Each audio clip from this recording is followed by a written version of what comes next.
ఒకసారి ఈ వీడియో చూడండి.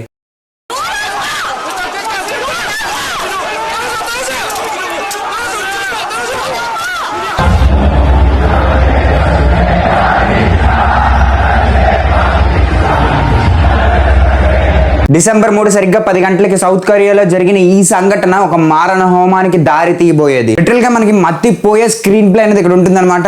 మనకి GTA ఆర్ఎల్స్ పెద్ద పెద్ద సినిమాలో, హాలీవుడ్ సినిమాల్లో యాక్షన్స్ అన్ని చూస్తాం కదా, వార్ సీన్స్. సో అలాంటి సీన్స్ కి ఎలాంటిగా ఏమాత్రం కూడా తగ్గలేదన్నమాట, అంతలా జరిగింది. సో దీని అందరికీ కారణం ఏంటంటే సౌత్ కొరియా ప్రెసిడెంట్ యోన్ మొత్తం కూడా హల్ల కొల్లోలం చేసి పారేసాడు, అవతల మీద ఎలిగేషన్ వేయడం, బేభత్సం చేసి పారేసాడు అనమాట. దానివల్ల మిలిటరీ దిగి ప్రజలు కూడా ఫైట్ చేయాల్సిన పొజిషన్ వచ్చేసింది.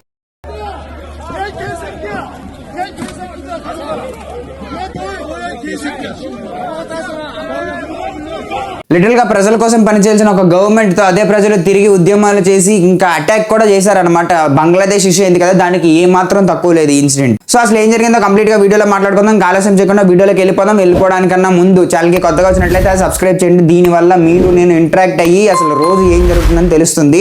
నేషనల్ నుంచి ఇంటర్నేషనల్ వరకు ప్రతి న్యూస్ కూడా మనం కవర్ చేస్తాం. మాక్సిమం అన్ని న్యూసెస్ కూడా కవర్ చేస్తాం. సో అదనమాట, ఇంకా ఆలస్యం చేయకుండా వీడియోలోకి వెళ్ళిపోతాం. Hello everyone, I'm Siddharth. Let's dive into the video.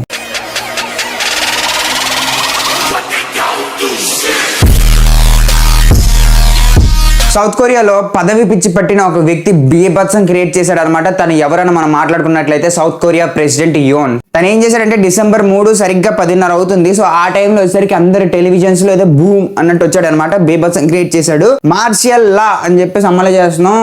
మన దేశంలో ఉండే డెమోక్రసీ పార్టీ ఏదైతే ఉంటుందో, సో ఆ డెమోక్రసీ పార్టీ వచ్చేసరికి నార్త్ కొరియాతో చేతులు కలిపింది. సో నార్త్ కొరియా వాళ్ళు మన దగ్గరికి రావడానికి ట్రై చేస్తున్నారు అని చెప్పేసి వాళ్ళ మీద ఎలిగేషన్స్ వేసి మార్షియల్ లా అమలు చేశాడు అనమాట. అయితే ఇక్కడే సరిగ్గా మీకు ఒక డౌట్ రావచ్చు, ఏంటంటే అసలు డెమోక్రటిక్ పార్టీ వీళ్ళది కదా, వీళ్ళ రూలింగ్ లో ఉన్నారు. ఇప్పుడు ఎవరైతే ప్రెసిడెంట్ ఉన్నారో యోన్, సో తను వచ్చేసరికి పీపుల్స్ పార్టీ అనమాట, తన పార్టీ పేరు. సో వాళ్ళే మెయిన్ గా ఉండాలి కదా, వాళ్ళే రూలింగ్ లో ఉండాలి కదా, సో వాళ్ళే డెమోక్రటిక్ పార్టీ కదా అని మీరు అనుకుంటారు. బట్ అది అలా కాదనమాట. సౌత్ కొరియాలో కంప్లీట్ గా వేరు ఉంటాయి. సౌత్ కొరియాలో ప్రెసిడెంట్ మెయిన్ గా 2 రకాలు ఉన్నాయన్నమాట. ఒకటి ప్రెసిడెంట్ ఒక పార్టీ నుంచి ఉన్నారు, and popularity or else majority మాత్రం అనదర్ పార్టీ నుంచి ఉందన్నమాట. సో పార్లమెంట్ లో అందరూ కూర్చుంటారు, మెజారిటీ ఉన్నోళ్ళు అండ్ ఆల్సో ప్రెసిడెంట్ పార్టీ వాళ్ళు ఇద్దరు కూర్చుంటారు. బట్ ఒకటి మాత్రం గట్టిగా గుర్తుపెట్టుకోండి, ప్రెసిడెంట్ ఒక పార్టీ నుంచి ఉంటే మెజారిటీ మాత్రం ఇంకొక పార్టీకి ఉందన్నమాట. అది మాత్రం మైండ్ లో పెట్టుకోండి. అయితే యోన్ వచ్చేసరికి మాస్టర్ మైండ్ తో మాస్టర్ ప్లాన్స్ వేసుకొని ఉన్నాడు అనమాట. ముందు నుంచి ఈ ఇన్సిడెంట్ అవ్వక ముందు నుంచి తన మైండ్ లో ఒకటి ఉంది, ఏంటంటే మార్షల్ లో అప్లై చేయాలి. సో దట్ తను వచ్చేసరికి ఇంకా నెక్స్ట్ టైం కూడా తనే పదవిలో ఉంటాడని చెప్పేసి మాస్టర్ ప్లాన్స్ అయితే వేస్తూ ఉన్నాడు. సో ఆ టైంలోనే ఏమైందని మనం చూసుకున్నట్లయితే డెమోక్రటిక్ పార్టీకి వీళ్ళకి బీభత్సంగా గొడవలు వచ్చాయి. సో డెమోక్రటిక్ పార్టీకి వీళ్ళకి గొడవ రావడం వలన యోన్ వచ్చేసరికి ఇంకా సర్రన్ లేచింది. ఆ మార్షల్ లో వచ్చేసరికి అమలు చేశాడు. బట్ అది కూడా ఎలాగ పడితే అలా అమలు చేసేలేదు. ప్రాపర్ గా పద్ధతిగా ముందే ఆర్మీ వాళ్ళని తెప్పించుకొని ఆ అసెంబ్లీ ఉంటుంది కదా, పార్లమెంట్, సో అక్కడికి ఎవరిని రాకూడదు, ఎవరిని రానివ్వకూడదు, వస్తే మీకు అయిపోద్ది అని చెప్పేసి వాళ్ళని అక్కడ పెట్టాడు. ఎక్కడ పెట్టాడు అంటే ఆ అసెంబ్లీకి వచ్చే పార్లమెంట్ కి వచ్చే రూట్స్ అన్నిటిలోని పెట్టాడు అనమాట. ఇది ఏ విధంగా ఉంటుందంటే కొంచెం కైండ్ ఆఫ్ సలార్ స్టోరీలా ఉంటుంది, చాలా బాగుంటుంది, వినండి. అయితే సలార్ సినిమాలో మనం చూసుకున్నట్లయితే ఓటింగ్ దేనికి జరుగుతుంది, సీజ్ ఫైర్ ఎత్తేయాలా వద్దా అన్న టాపిక్ మీద జరుగుతుంది అనమాట. ఇన్ ద సేమ్ వే ఇక్కడ కూడా మార్షల్ లా ఎత్తేయాలా వద్దా అనే దాని మీద ఓటింగ్ చేయాలన్నమాట. ఎవరు చేయాలి, అసెంబ్లీకి చెందిన వాళ్ళందరూ కూడా పార్లమెంట్ కి వచ్చి అక్కడ ఓటింగ్ అనేది చేయాలన్నమాట. సో ఓటింగ్ చేయాల్సి వచ్చినందువలన మిగతా వాళ్ళందరూ రావాలి. సో రావాలంటే ఆబ్వియస్ గా వేస్ట్ లోని రావాలి. ఆ వేస్ట్ లోని మిలిటరీ వాళ్ళని పెట్టేసి గన్నలతో రెడీగా ఉంచాడు అనమాట. అయితే తను ఒకటి తెలిస్తే దేవుడు ఇంకొకటి తెలుస్తాడు కదా. సో అదే విధంగా తను ఎక్స్పెక్ట్ కూడా చేయలేని విధంగా మైండ్ బ్లోయింగ్ మెంటల్ ట్విస్ట్ అయితే వచ్చింది అనమాట. ఏంటని మనం మాట్లాడుకున్నట్లయితే తను ఒకటి ప్రిపేర్ అయ్యాడు. ఆపోజిట్ వాళ్ళు వాళ్ళ పార్టీ కన్నా ఆపోజిట్ ఎవరైతే ఉన్నారో వాళ్ళైతే రియాక్ట్ అవుతారు. సో వాళ్ళని మనం అడ్డుకుంటే సరిపోద్దని చెప్పేసి ఒక మైండ్ తో, ఒక విజన్ తో, ఒక ప్లాన్ తో ఉన్నాడు. బట్ అదే టైంలో ప్రజలు రోడ్డు మీదకి వచ్చేసారు అనమాట. సో మాకు మార్షల్ లా వద్దు అని చెప్పేసి రోడ్డు మీదకి వచ్చారు. ఇంకా బేభత్సం క్రియేట్ అయిపోయింది. తనది ఎక్స్పెక్ట్ కూడా చేయలేదు. ప్రజలు అసలు 10:30 అంటే ఎవడొస్తాడు, పడుకొని ఉంటాడు.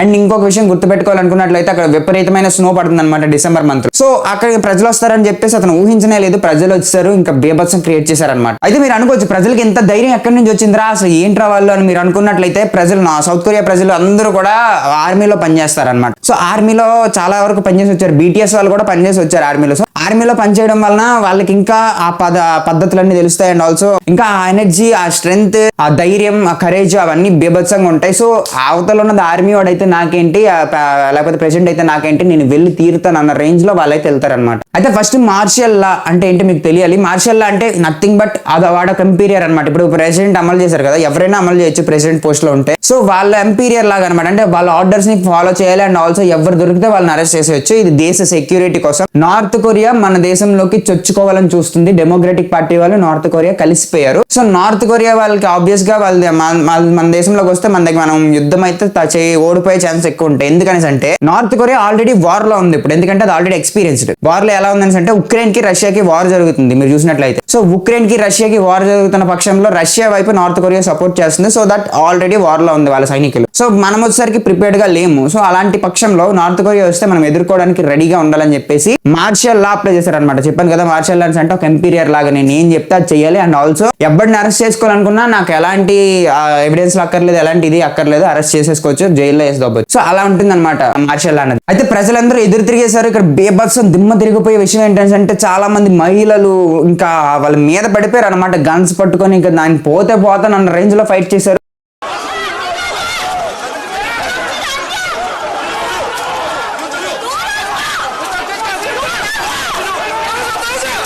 అండ్ ఆల్సో ఇంకొక వాళ్ళ పార్లమెంట్ ఆపోజిట్ డెమోక్రటిక్ పార్టీలో లీడర్ ఉంటారు కదా, సో తనైతే లైవే పెట్టాడు. ఏకంగా నాకు అక్కడ చాలా నవ్వు వచ్చింది. సో లైవ్ పెట్టేసిన తర్వాత వాడు వెళ్ళి ఆ గోడలు ఎక్కడం అవన్నీ చేశారు. వాళ్ళేమో ప్రజలందరూ కలిపి ఆ గోడ ఎక్కిస్తున్నారు అనమాట. విజువల్స్ చాలా బాగున్నాయి. అండ్ నెక్స్ట్ వన్ మనం మాట్లాడుకున్నట్లయితే చాలా మంది అడుగుతున్న విషయం BTS సేఫేనా అని. సో ఇన్ని గొడవలు అవుతున్నా కూడా వాళ్ళు BTS కోసం పట్టించుకుంటున్నారు. BTS సేఫే, వాళ్ళకి ఏం కాలేదన్నమాట. అండ్ తర్వాత మనం మాట్లాడుకున్నట్లయితే 6 గంటలు అనేది గొడవలన్నీ సాగాయి. సో 6 గంటలు సాగుతున్న పక్షంలో కూడా వాళ్ళు ఎవరైతే డెమోక్రటిక్ పార్టీ వాళ్ళు లోపలికి వెళ్తున్నారో అయినా సరే మిలిటరీ వాళ్ళు లోపలికి వెళ్ళి గ్లాస్ అవి బదులు కొట్టడం బేబత్సం చేశారు. సో అప్పుడు ప్రజలు ఏం చేశారు అంటే చేతికి దొరికిన కట్టే కాడ చైరు ఏం దొరుకుతావి ఆ డోర్లకు అడ్డం పెట్టేశారు అనమాట. అంటే ఇక్కడ వాళ్ళ మెయిన్ మోటో ఏంటి, వాళ్ళు వెళ్ళి ఓట్ వేయాలి. ఎవరైతే పార్లమెంట్ లో మెంబర్స్ ఉన్నారో సో వాళ్ళు వెళ్ళి ఓట్ వేస్తే మార్షల్ లా ఎత్తేస్తారు. సో అలాంటి పక్షంలో మార్షల్ లా ఎత్తేసారు అనుకోండి, నెక్స్ట్ టైం తను గెలిచే ఛాన్స్ అనేది ఉండదు. ఎవరైతే యోన్ ఉన్నాడో సో తను గెలిచే ఛాన్స్ ఉండదు. సో తను గెలిచే ఛాన్స్ ఉండకపోతే తను ఇంకా దింపేస్తారు గవర్నమెంట్ నుంచి. సో తను గవర్నమెంట్ నుంచి దింపేస్తే ఏమవుద్ది, పదవి పోద్ది కదా అని మీరు అనుకున్నట్లయితే మీరు పప్పులో కాదు సాంబార్లో కూడా కాలేసినట్టే. ఏమవుద్దని మనం మాట్లాడుకున్నట్లయితే తనని పదవులోంచి దింపిన మరుక్షణమే వేల కోట్ల ఫైన్ అనేది తన మీద పడుతుంది. ఎందుకంటే బీభత్సమైన కేసులు, బీభత్సమైన ఎలిగేషన్స్ అనేవి తన మీద ఉన్నాయన్నమాట. తన వైఫ్ కలిపి మిస్యూజ్ చేస్తున్నారు ఫండ్స్ అని చెప్పేసి. అండ్ ఆల్సో వాళ్ళకి కావాల్సిన వాళ్ళకే ప్రాజెక్ట్స్ పెట్టుకుని వాళ్ళకి కావాల్సిన దానిలో అసైన్ చేసుకున్నారు అని చెప్పేసి బీభత్సమైన ఎలిగేషన్స్ అయితే ఉన్నాయన్నమాట. సో ఆ ఎలిగేషన్స్ కావాల్సిన ఫండ్స్ మొత్తం కట్టాలి. మార్షల్ లా ఎత్తేస్తే తను వచ్చేసరికి గవర్నమెంట్ నెక్స్ట్ నిలబడదు. ఆ గవర్నమెంట్ నిలబడకపోతే తను పడిపోతాడు. తను పడిపోతే ఆబ్వియస్ గా ఫైన్స్ అని కట్టాలి. అయితే ఇక్కడ యోన్ ఎవరైతే సౌత్ కొరియా ప్రెసిడెంట్ ఉన్నారో తనకు కావాల్సింది మెయిన్ గా ఏంటి, ఒకవైపు పదవి కావాలి, ఒకవైపు ఫైన్స్ కట్టకూడదు. రెండు కూడా కావాలని మనం మాట్లాడుకున్నట్లయితే ఏం చేయాలి అంటే మార్షల్ లా. సో సౌత్ కొరియాకి మార్షల్ లా కొత్త అని అంటే సౌత్ కొరియాకి మార్షల్ లా ఏం కొత్త కాదు, చాలా సార్లు జరిపింది అనమాట.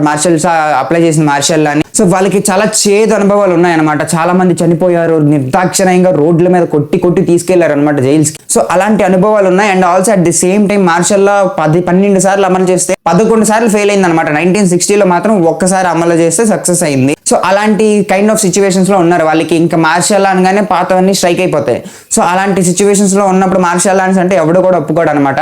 ఇంచుమించు వాళ్ళ ఆ మార్షల్ లా అప్లై చేసి 40 నుంచి 50 ఏళ్ళు పైన అయిపోయింది. అయితే మీకు సింపుల్ గా మార్షల్ లా ఆర్ఎల్స్ దాని సిచ్యువేషన్స్ ఎలా ఉంటాయో తెలియాలని అంటే మన ఇండియాలో కూడా జరిగింది ఇలాంటి సిచ్యువేషన్. ఏంటని మనం మాట్లాడుకున్నట్లయితే 1970s ఆ టైంలో వచ్చేసరికి ఇందిరా గాంధీ. సో ఇందిరా గాంధీ వచ్చేసరికి చాలా ఫ్రాడ్స్ చేశారు. అండ్ ఆల్సో ఎలక్షన్స్ ఫండ్స్ ని మిస్యూజ్ చేశారు. డబ్బులు ఇచ్చేసి ఓట్లు వేయించేసుకున్నారు. అదంతా బేబత్సంగా జరిగి 1971లో పదవిలోకి ఎక్కితే 1974-75లో వచ్చేసరికి ఈ లా అనేది అప్లై చేశారు. ఎమర్జెన్సీ డిక్లేర్ చేశారు అనమాట. అంటే మార్షల్ లా కాదు, ఎమర్జెన్సీ డిక్లేర్ చేశారు. ఎమర్జెన్సీ డిక్లేర్ చేయడం వల్ల 2 సంవత్సరాలు బీభత్సం అయిపోయింది. ఇండియా మొత్తం అల్లకల్లోలం అయిపోయింది. ఇఫ్ ఇన్ కేస్ మీ ముందు ఒక ప్రీవియస్ ఒక 2 జనరేషన్ వాళ్ళు ఎవరైనా మీ ఇంట్లో ఉంటే అడగండి ఇండియా ఆ టైంలో ఎలా ఉండేదని చెప్పేసి. గ్యారంటీగా వాళ్ళకి తెలిసి ఉంటుంది. వాళ్ళ ఆ సిచ్యువేషన్స్ ని ఫేస్ చేసి ఉంటారు. డెఫినెట్ గా వాళ్ళైతే మీతో షేర్ చేసుకుంటారు. అయితే ఇక్కడ ఇంకొక విషయం ఏంటంటే యోన్ వచ్చేసరికి ఓన్లీ ఆపోనెంట్స్ మాత్రమే ఫోకస్ చేస్తారు, ఆపోనెంట్స్ మాత్రమే రియాక్ట్ అవుతారు అని చెప్పేసి అనుకున్నాడు. బట్ తనకు తెలియని విషయం ఏంటి, ప్రజలు వచ్చారు, ప్రజలతో పాటు తన పార్టీ వాళ్ళు అపోజ్ అయిపోయారు అనమాట. అది మైండ్ బ్లోయింగ్. అది అసలు ఇమాజిన్ కూడా చేయలేదు. తన పార్టీ వాళ్ళు అపోజ్ అయిపోయారు. 2/3 పొజిషన్ అంటే ఒక 60%, 65% వరకు మార్షల్ లా ఎత్తేయమనే చెప్పేసి ఓటేసారు అనమాట. సో అంత వరకు ఇది ఉండదు అనమాట, పాపులారిటీ మెజారిటీ అనేది ఎవరి మీద, మన యూన్ మీద. అండ్ అలాగే సరిగ్గా 6 గంటల్లో ఎత్తేయడం అయితే జరిగింది ఆ మార్షల్ లా. అండ్ 6 గంటలు కూడా కల్లోలం అయిపోయింది సౌత్ కొరియా. సో అదనమాట మార్షల్ లా కోసం అండ్ ఆల్సో సౌత్ కొరియాలో జరిగిన బిగ్గెస్ట్ ఇష్యూ కోసం. ఇదైతే డెఫినెట్ గా హిస్టరీలోకి వెళ్తుంది. అంత అల్లకల్లోలం జరిగింది, మిలిటరీ మొత్తం దేశంలోకి దిగి అసెంబ్లీ చుట్టూ కాపలా కాసారని అంటే నార్మల్ విషయం కాదనమాట. ఒక సినిమా విజువల్స్ చూస్తున్నట్టు ఉంటాయి అవి చూస్తూ ఉంటే. సో అదనమాట మ్యాటర్. ఇంకా ఈ వీడియో ఇక్కడ వరకు చూసారని అంటే నా మీద మీకు నమ్మకం ఉంది అండ్ ఆల్సో నేను బాగా చెప్తున్నాను అని చెప్పేసి మీలో ఒక ఒపీనియన్ ఉంది. I'm grateful for that and also thank you so much for watching the video. So ఇక్కడ వరకు చూసారు కాబట్టి సబ్స్క్రైబ్ చేసుకోండి, రోజు వీడియో వస్తుంది. సో రోజు వీడియో వచ్చినందువల్ల మీరు రోజు నాతో ఇంటరాక్ట్ అవ్వచ్చు. సో మీకు ఏ డౌట్స్ ఉన్నా, ఏ వీడియో సజెషన్స్ ఉన్నా కింద కామెంట్ సెక్షన్లో రాయండి, నేను డెఫినెట్గా ట్రై చేస్తాను చేయడానికి. సో అదనమాట. అండ్ ఆల్సో సబ్స్క్రైబ్ చేయడం మర్చిపోకండి. సబ్స్క్రైబ్ చేయడం వల్ల మనం రోజు మాట్లాడుకోవచ్చు, రోజు ఇంటరాక్ట్ అవ్వచ్చు, రోజు నేను వీడియో పెడతాను. ఒక 10 నిమిషాలు ఒక నాలెడ్జ్ టాబ్లెట్ లాగా ఆర్ఎల్స్ ఒక నాలెడ్జ్ ఇంజెక్షన్ లాగా, నాలెడ్జ్ మెడిసిన్ లాగా, వాట్ ఎవర్ ఇట్ మేబీ, మీరు ఏమైనా అనుకోండి. సో అలా యూజ్ అవుతుంది అనమాట నా వీడియో మీకు. సో దట్ మీకు దునియాలో ఏం జరుగుతుంది, వరల్డ్, ఇంటర్నేషనల్, నేషనల్, సో ఇవన్నీ కూడా తెలుస్తాయి. సో అదనమాట. సో ఈ వీడియోకి అంతే గైస్. వీడియో నచ్చితే like, share and subscribe. Thanks for watching. Signing off.